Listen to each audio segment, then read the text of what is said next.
Right, hey guys, it's Weston here. So today we're going to be reviewing the OnePlus X. So what you're seeing and hearing now is direct from the OnePlus X's front camera. So this phone has had so much hype built around it, but does it actually live up to all that hype?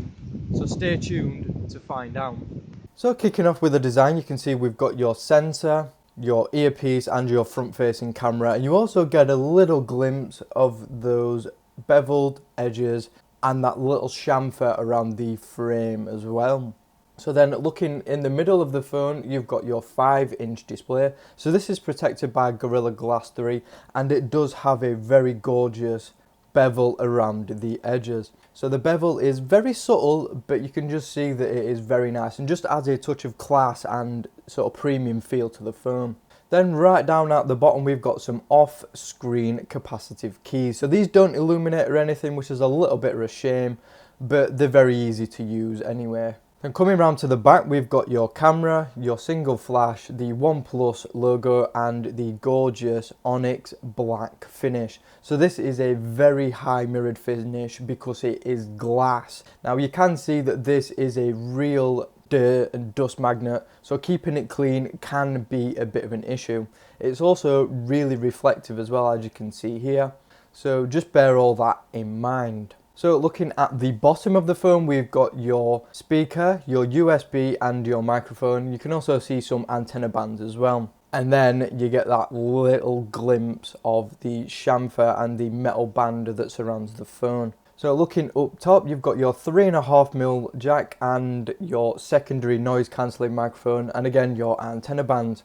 On the left side of the phone, you've got your notification slider. So this has got a really nice texture to it and it is really easy to use. Then we can just go all the way to the other end and we get a really nice look at that metal frame. So this is aluminium, it's machined, it's brushed, it's gorgeous, and again just makes the phone feel much more premium than what it actually is. Then we go on to the other side of the phone and we've got your little slot for your dual SIM or your SIM and micro SD. You've got your volume rocker and your power switch. So again, these are finished off in metal and just feel fantastic.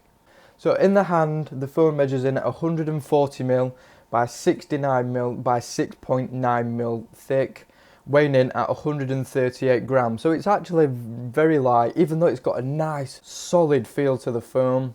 Now, the only issue is that the back is very slippery, and as you can see here in the top corner, I have dropped this phone already whilst filming. So just be warned, either use the case that comes provided with the phone or get a third-party one because this phone is very slippery.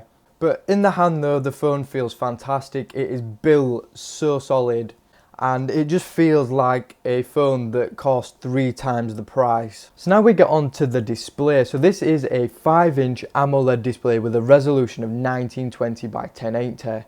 And that gives you a PPI of 441. So with an AMOLED panel, you do get some really nice, vibrant colours that just pop out of the display.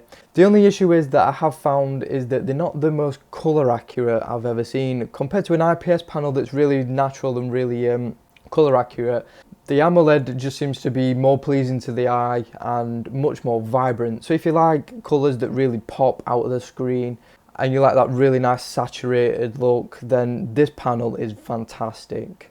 Now we get on to the issues that I'm having, and that is viewing angles. Now the viewing angles you can see are fine, but you do get some colour distortion and rainbowing as well. So if you look on the Google search bar, you can actually see that it's starting to change blue at more extreme angles. I've never noticed that on an IPS panel before, but it's something I did really notice on this AMOLED one. So if you're looking at the phone at more extreme angles, then you will get a little bit of colour distortion. However, where this screen makes up for that is in crispness. And you can see just how sharp the text is, how nice the icons look, and again those colours as well are just really vibrant. So if you're one of those people that reads Word documents on your phone or views websites, colours, text looks fantastic. Blacks are really deep, whites are not that true, but they look very nice nevertheless. Now we get onto brightness, and you can see the phone has no brightness whatsoever, so it's at 0%. Go up to 50% and you can see it's actually really easy to see outdoors, and actually what I used the phone on most of the time. Whacking it up to 100%, then you can see it's very bright and much better in direct sunlight than some other panels that I've seen. Now we've got some really cool features, and you can actually put your hand over the sensors and it will bring up your notifications. Then we've also got double tap to wake, which is really cool and a feature that I have used quite a lot. You can also draw a V and that will open up your flashlight straight away, which I think is really cool. And then finally, if you draw a circle, it quick launches the camera, which is really cool and features that I thought were a bit gimmicky, but then I found myself using quite a lot. So the OnePlus X is running Oxygen OS 2.1, which is based on Android 5.1.1 Lollipop. So what you're getting really is a stock like Android experience. So all the home screens look pretty much exactly the same as they do on a normal device. The app drawer pretty much is exactly the same apart from the dark theme is installed. The settings is laid out in exactly the same apart from the different colours, and that's pretty much it really. The UI is really the same as stock Android. There's not any distinguishing features apart from Shelf, which is a really cool feature that if you swipe all the way to the left you can get to see all your frequently used apps.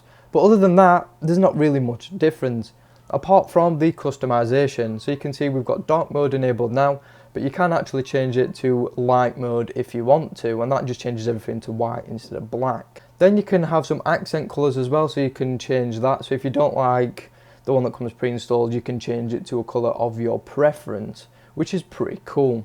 Then we get on to LED notifications, and you can actually customise the colours for your notifications, so you can have different ones for different things, which is really cool. So now we get on to what's under the hood. So the OnePlus X is packing a Snapdragon 801, which is a quad-core clocked at 2.3 GHz. It has an Adreno 330, 3 gig of DDR3 RAM, 16 gig built-in storage, which is expandable up to 128 gig via SD. Now the expansion, you can see right there on the side of the phone, doubles up as a SIM card as well, so you can have one SIM card and an SD card, or two SIM cards if you want to. So now we get on to how the phone actually performs, and general performance is fantastic. It's really snappy, it's really smooth, it's really quick, and I've got no complaints about how the phone performs in the UI department. Multitasking again is very good. With 3 gig of RAM you can actually keep loads of apps running and it will go through them with no problem whatsoever. Loading apps is very quick as well, so no problems there. Switching between apps again is really quick and really responsive thanks to the good specifications it's packing. Gaming performance again is very solid. So you can see we've got some footage from Asphalt 8 here, and it's very smooth, no frame drops, no stuttering, no lag, and it is really smooth. So if you want to see an in-depth look at the performance, benchmarks and gaming, check out the video linked in the description, and that will give you a more in-depth look at that. But performance, I can't fault it whatsoever. It has been fantastic. So now we get on to some extra features of the OnePlus. So we've got a notification slider, so you can actually change what notifications you want. So you can have all notifications if you want to.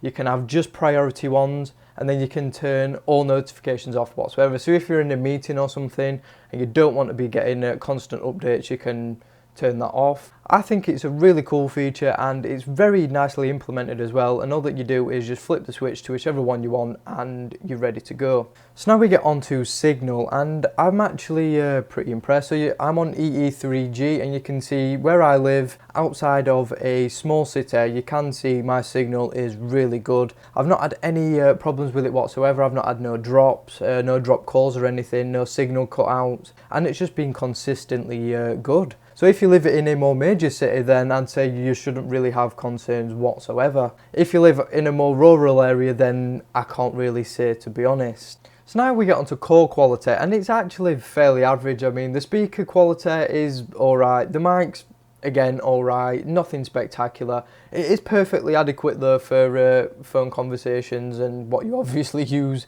it for, but it's nothing spectacular, but usable. So the OnePlus X is packing a 2525 mAh battery. So let's see how that battery actually copes with all the performance, the screen and everything else. So you can see the first one here, we actually got through more than a full day's use, which is actually pretty impressive. So that was obviously the mix of social media, email, phone calls and all that good stuff. And that gave me a screen on time of 4 hours and 45 minutes, which is very, very impressive for a 1080p panel. The next one was again a full day's use. Again, same mixed usage, phone calls and all that good stuff, email, social media.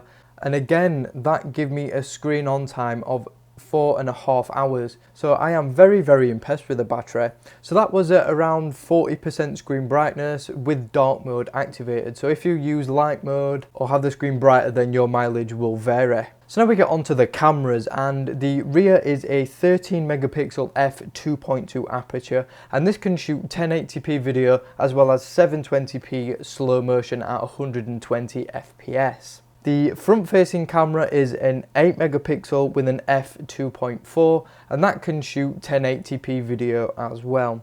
So taking a look at the camera app, it's very plain to be honest, and there isn't that much in terms of features. So you can see we've got a list of things that it can do, and then we've got some settings there. So you can actually change the photo resolution, and that's about it really. Then we've got some more settings, so you can have HDR mode, beauty mode, and clear image mode as well. Going into video mode, and again it's pretty bare and minimal. So you can see we've got a flash, and you can actually flip the camera all the way around to the front. And again, there's not really that much in terms of settings.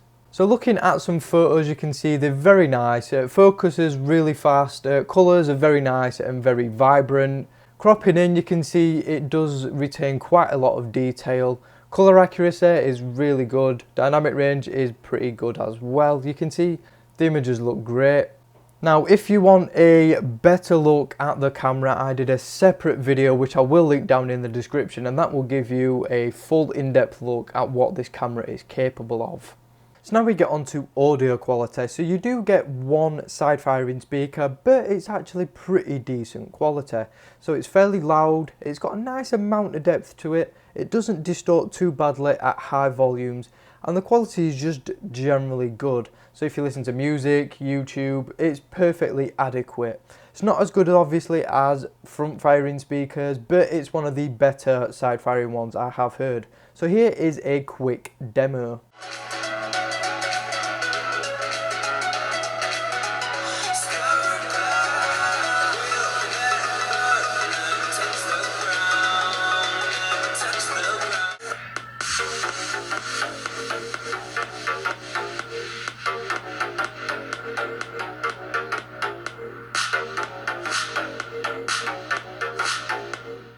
So now we get onto audio from the 3.5mm jack, and it's actually pretty good. It's not the loudest I've ever heard, but the quality is really, really good. So it produced decent amounts of bass, the mid-range was very nice, the vocal and high frequencies again were really good, and that's all paired with my Philips Fidelio headphones, which I use to test every single phone that I've reviewed on the channel, and it did sound one of the best I have ever tested, with the exception of the Wiley Fox Swift and the HTC One M9. So very high praise indeed. Right guys, so that just about wraps it up for this review. So does the OnePlus X live up to all the hype? Well, I would say yeah, in a nutshell, yeah. It is a fantastic phone. I mean, you've seen from the review that it's pretty much all positive. And for the money, I'm really astonished that this phone is that cheap, to be honest. Now, the only thing that's really holding the OnePlus X back is the invite system. But if you can see past that, and you're not bothered about that too much, then yes, I would say it's definitely worth getting if you can actually get an invite for one. So yeah, that just about wraps it up for this review today. Don't forget to hit that subscribe button for more videos coming very soon. Any likes, shares, comments will be greatly appreciated as well. So that is it. Thank you for watching, and I will see you all on the very next video.